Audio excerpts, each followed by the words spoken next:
যে প্রধানমন্ত্রী থেকে শুরু করে আওয়ামী লীগের শীর্ষ নেতারা সব সময় কিছু গতানুগতিক কথা, যেটা গোয়েবলসের তত্ত্বের মতো সামনে আনার চেষ্টা করেন, যে ভারত আমাদের মুক্তিযুদ্ধে সহযোগিতা করেছে, ভারত আমাদের সীমান্তবর্তী বড় একটি প্রতিবেশী দেশ, তাদের সাথে বৈরিতা করা যাবে না, বন্ধুত্ব করতে হবে, মুক্তিযুদ্ধের কারণে কৃতজ্ঞতা স্বীকার করতে হবে।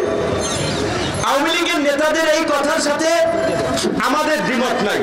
আমরাও মনে করি যে ভারত মুক্তিযুদ্ধে আমাদেরকে যেভাবে সহযোগিতা করেছে তার জন্য ভারতকে আমাদের ধন্যবাদ দেওয়া উচিত। 4500 বর্ডার ভারতের সাথে বাংলাদেশের, নিশ্চয়ই যদি ভারত এবং বাংলাদেশের সাথে বৈরী সম্পর্ক থাকে সেটা বাংলাদেশ ভারত কারো জন্যই ভালো না। আমরা একটা ভারসাম্যপূর্ণ সম্পর্ক চাই। কিন্তু দেশ স্বাধীনের পর 72 থেকে যদি আজকে অদ্যাবধি বাংলাদেশের প্রতি ভারতের আচরণটা দেখেন, তাহলে সেটা কি মনে করেন? ভারত কি আমাদেরকে বন্ধু রাষ্ট্র হিসেবে, স্বাধীন সার্বভৌম রাষ্ট্র হিসেবে চোখে দেখে, নাকি চাকর বাকর হিসেবে আমাদেরকে চোখে দেখে? এই জিয়াউর রহমান 78 সালে যখন মিয়ানমার থেকে রোহিঙ্গারা দেশে এসেছিল, রোহিঙ্গাদেরকে হুমকি দিয়ে মিয়ানমারে পাঠাতে পেরেছিল।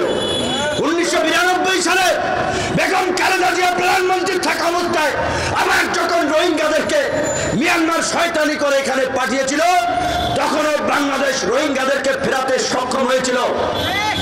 আর ভারতের সেবাদাস লেন্দুক দর্জির সরকার আজকে ক্ষমতায়, আজকে 12 লক্ষ রোহিঙ্গা 2017 সাল থেকে এই দেশের মধ্যে আছে। এখন পর্যন্ত 17 জন রোহিঙ্গাকে এই লেন্দুক দর্জির সরকার পাঠাতে পারে নাই। বড় বড়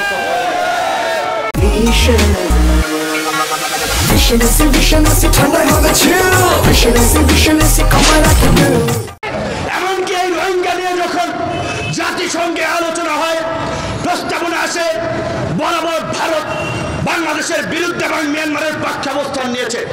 এমনকি এই সরকারের আরেক যে কিস্তিওয়ালা বন্ধু, গ্রামে কিস্তি দেয় না, এই যে চীন যে টাকা দিতেছে, কিস্তিওয়ালা বন্ধু বাংলাদেশকে দখল করার জন্য আরেক দখলদার, আরেক সাম্রাজ্যবাদী আধিপত্যবাদী শক্তি ঋণ দিয়ে বাংলাদেশকে গ্রাস করার একটা পরিকল্পনা হচ্ছে।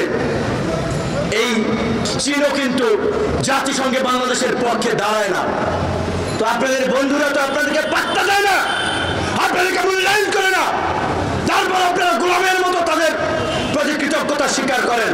25শে জুন আমেরিকান এম্বাসির স্বাধীনতা দিবসের প্রোগ্রাম হোটেল লা মেরিডিয়ানে আমি গিয়েছিলাম, আমন্ত্রিত ছিলাম। জাতীয় নেতৃবৃন্দ অনেকে আমন্ত্রিত ছিল। বাংলাদেশের পক্ষে অফিসিয়ালি হাসান মাহমুদ সেখানে বক্তব্য রেখেছিলেন, পররাষ্ট্রমন্ত্রী। তিনি বলেছিলেন যে আমরা ফিলিস্তিনের শান্তি ফিরিয়ে আনতে চাই, হত্যাযজ্ঞ বন্ধ করতে চাই মার্কিন যুক্তরাষ্ট্রের সাথে থেকে। যেখানে মার্কিন যুক্তরাষ্ট্র আপনার মধ্যপ্রাচ্যে মাতব্বরি করার জন্য ইসরায়েলকে সব ধরনের প্যাট্রোনাইজ করছে, সেখানে তারা আমেরিকার সাথে মিলে নাকি ওইখানে বন্ধ করবে। কোথাও ভারতামি, ভণ্ডামি।